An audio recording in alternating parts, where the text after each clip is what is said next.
Good morning from beautiful Macclesfield, where I'm living the dream once again. Andrew. Anyway, very nice to see you both. You have such an exotic life. This is a terrible story of Malcolm.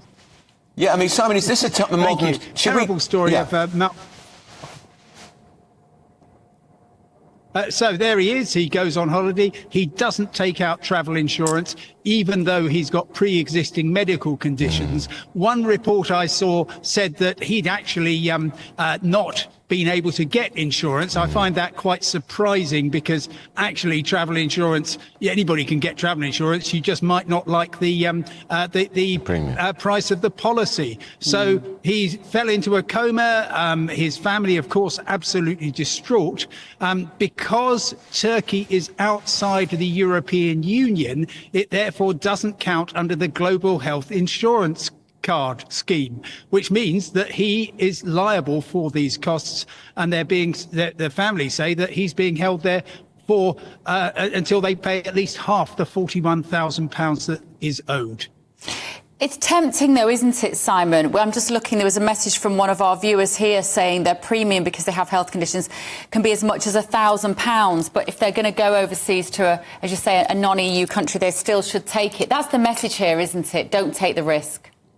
Absolutely. Now, if you do have lots of pre-existing medical conditions, or you're an older person, my lovely mother-in-law is going to be 95 this week. She's still travelling, but only within Europe, and only because the cost of insurance is going to be many times the cost of the trip. And she just thinks, OK, well, I'll get emergency medical treatment free if I'm in the European Union and I've got that GHIC card. But beyond that, absolutely not. It's not worth the risk. You have to have your card, do you, Simon, to get treatment within the EU? You should just apply for that online.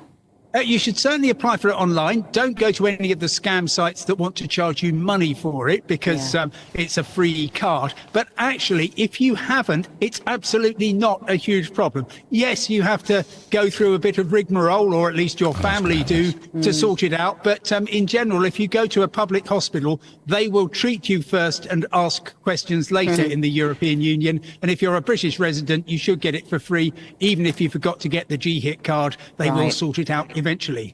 If we could ask you as well,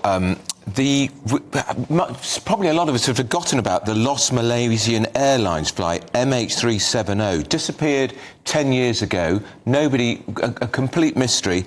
Apparently underwater microphones, Simon, have picked up a 6-second signal off the Australian coast. Are we close to getting to solving this mystery? I think we might be, and this is an extraordinary piece of research by a British researcher, which basically realised that if you've got a 200-ton aircraft, this Boeing 777, which very sadly disappeared in 2014 with 239 people aboard somewhere over the Indian Ocean, he realised that that is actually going to make quite a noise. And there are, unbelievably, these so-called hydrophones, underwater microphones, and they are designed to make sure that people are abiding by the Nuclear Test Ban Treaty.